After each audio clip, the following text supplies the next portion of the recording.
Ngunit lagi ninyong tandaan, mga minamahal, ang sinabi ng mga apostol ni Hesukristo na ating Panginoon. Sinabi nila, sa mga huling araw, darating ang mga taong mapanlait na ang tanging sinusunod ay ang masasama nilang hangarin.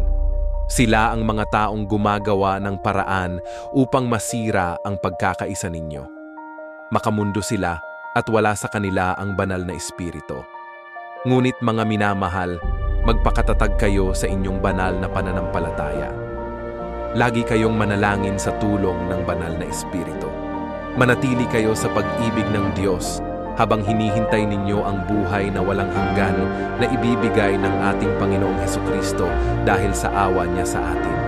Maawa kayo sa mga nag-aalinlangan.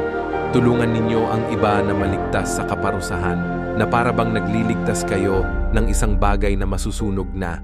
Maawa kayo kahit sa mga taong napakasama, pero mag-ingat kayo sa masasama nilang gawa. Kasuklaman ninyo kahit na ang damit nilang nadumihan ng kasamaan nila.